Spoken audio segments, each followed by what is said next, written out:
Hi అండి. ఎలా అంటే ఆంధ్రప్రదేశ్ కూటమిలో ఒక చిచ్చు అయితే స్టార్ట్ అయిందండి. ఎలా అంటే ఆల్రెడీ మనం వీడియో చేసాం. మాకు లోకేష్ గారు డిప్యూటీ సీఎంగా కావాలని ఒక వీడియో చేసాం. కాకపోతే నేను అనేది ఏంటంటే కూటమిలో ఇది పెద్ద చిచ్చునే రాజేస్తుంది. ఎలా అంటే చిలికి చిలికి గాలివానగా మారబోతుంది.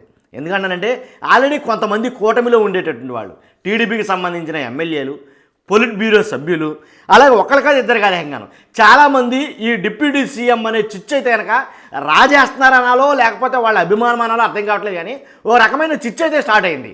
ఎందుకంటానంటే ఈ ఎవరైతే టీడీపీ వాళ్ళు ఎమ్మెల్యేలు కొంతమంది మాట్లాడుతున్నారు, పొలిట్ బ్యూరో సభ్యులు శ్రీనివాస్ గారు ఎవరు అనుకుంటా ఖచ్చితంగా మాకు కావాలి లోకేష్ గారిని డిప్యూటీ సీఎం చేయాలని చంద్రబాబు నాయుడు గారు ఎదురుగానే బహిరంగ సభలో మాట్లాడడం జరిగింది. ఆ వీడియో చేసిన అది ఆయన అడిగిన తర్వాత జనసేన నుంచి అదే నియోజకవర్గం చెందిన జనసేన నేత మాట్లాడడం జరిగింది. కరెక్టే, మీరు అడిగినట్టుగానే డిప్యూటీ సీఎంగా లోకేష్ గారికి ఇస్తాము, కానీ అదే పవన్ కళ్యాణ్ గారిని సీఎంగా చేయండి. అర్థమైందండి?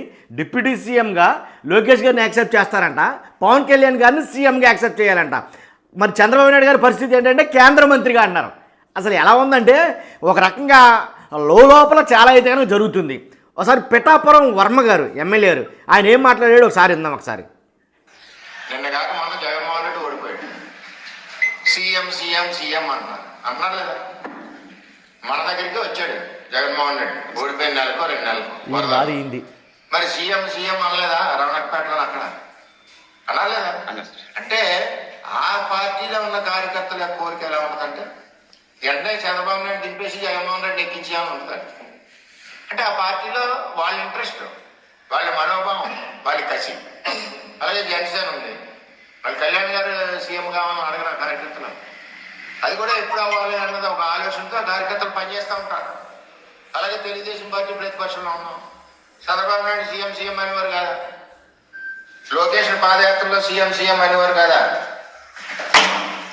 అంటే ఇవన్నీ ఏంటంటే పొలిటికల్ పార్టీ అన్నది కింద స్థాయి కార్యకర్తలకి ఒక మనోభావాలు ఉంటాయి, వాళ్ళకి ఒక కసి ఉంటుంది. వాళ్ళ నాయకుడిని ఇలా ముఖ్యమంత్రిగా చూడాలని ఒక పార్టీ అనుకుంటుంది, ఇంకో పార్టీ ముఖ్యమంత్రిగా చూడాలని అనుకుంటారు. ఈవేళ తెలుగుదేశం పార్టీలో మీరు అడిగిన ప్రశ్నకి లోకేష్ గారికి డిప్యూటీ సీఎం అడుగుతున్నారు ఏంటంటున్నారు కదా మీరు. ఏం తక్కువ ఉంది ఆయనకి? ఆయన ఏం చేశాడో మీకు ఎవరికైనా తెలుసా? ఆయన ఎంత గుడ్డి చాకరీ చేశాడు లోకేష్ గారు తెలుగుదేశం పార్టీకి? ఏం చేశారు తెలుసా?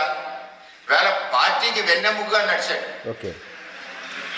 ఒక సైడ్ చంద్రబాబు నాయుడు పరిపాలన చేస్తుంటే 2014-19లో రాష్ట్రంలో రూపాయి లేకుండా చిల్లిగా లేనప్పుడు పార్టీని వెనకుండి నడిపించి ఎన్నెముగ్గా ఉన్నాడు.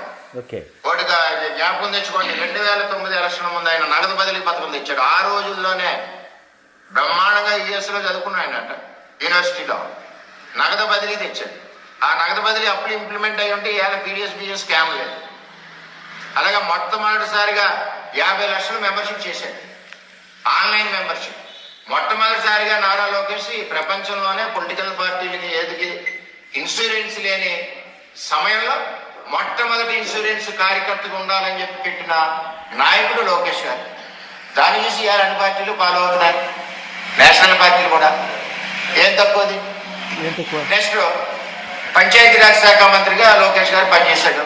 ఇవాళ రాష్ట్రంలో 75%. అదేనండి ఈయన చెప్పేదంతా ఏముందిలే. కానీ అది మొత్తానికి ఏతావాత ఆయన చెప్పేది ఏంటంటే ఖచ్చితంగా లోకేష్ గారి డిప్యూటీ సీఎంగా అడగటం వల్ల తప్పేంటి, అడిగితే తప్పేంటి, డిప్యూటీ సీఎంగా ఆయన ఉండొచ్చు. ఎందుకంటే ఆయన చేసిన పనులు ఒక్కొక్కటిగా చెప్పొస్తున్నారు ఈయన వర్మ గారు. ఈయననే కాదు, చెప్పాను కదా పొలిట్ బ్యూరోలో ఇంచుమించుగా 30% మెంబర్స్, పొలిట్ బ్యూరోలో 30% మెంబర్స్ ఖచ్చితంగా లోకేష్ గారు సీఎం కావాలి అని అయితే అడుగుతున్నారు, ఆల్రెడీ ప్రపోజల్ పెడుతున్నారంట. కాబట్టి ఇది అంతేకాదండి. ఇప్పుడు ఎలా అంటే వాళ్ళ అభిమానులు, వాళ్ళ నాయకులు, వాళ్ళ కార్యకర్తలు వాళ్ళందరూ ఒక రకంగా చెప్తే పర్వాలా. ఇప్పుడు ఎంగనో వైసీపీ వాళ్ళు చెప్తున్నారంట. వైసీపీ వాళ్ళే ఎలా అంటే లోకేష్ గారిని డిప్యూటీ సీఎం చేయాలి. ఇది ఎక్కడ చూద్దామండి?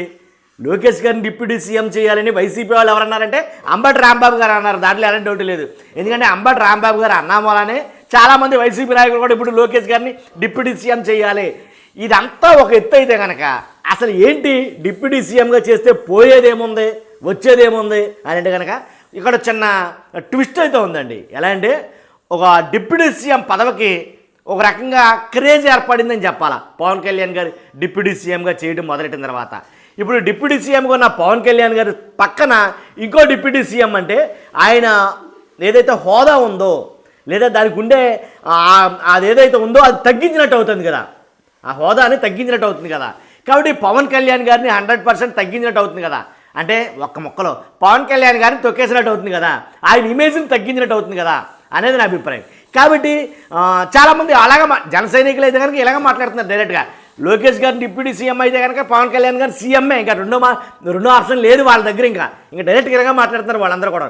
కాబట్టి ఏదేమైనా ఈ డిప్యూటీ సీఎం అనేది పెద్ద పెంటే రాజేసింది అని అడిగితే. కాబట్టి 1, 2 కాదు, ఇటేమో టీడీపీలో కార్యకర్తలు డిప్యూటీ సీఎం కావాలంటారు, ఇటేమో జనసేన వాళ్ళేమో మా పవన్ కళ్యాణ్ గారు సీఎం కావాలంటారు. అది డిప్యూటీ సీఎంకి వచ్చిన తలకాపోటు. అసలు ఇది ఎవరు తీసుకొచ్చారు? ఇంకా డిప్యూటీ సీఎం లోకేష్ గారు కావాలని ఎంతమంది అడుగుతున్నారంటే పిఠాపురం వర్మ గారు అడిగాడు, అలాగే ఎవరైతే ఇంకా చాలామంది అంబటి గారు అడిగారు, తర్వాత పొలిట్ బ్యూరో సభ్యులు అడిగారు, TV5 మూర్తి గారు మెయిన్, ఈయనైతే చావడతాడుగా, తర్వాత ABN రాధాకృష్ణ గారు, అసలు ఆజ్యం పోసిందే ఈయన. కాబట్టి కుటుంబ సభ్యులు వీళ్ళందరూ కూడా ఉందండి ఏంటంటే ఈ ఖచ్చితంగా లోకేష్ గారిని డిప్యూటీ సీఎం చేయాలని ఆలోచన వీళ్ళందరికీ ఉంది, అది బలంగా ఉంది మన వాళ్ళకి. చూస్తున్న మీరు అందరూ కూడా మీ అభిప్రాయాన్ని కామెంట్ రూపంలో తెలియజేయండి.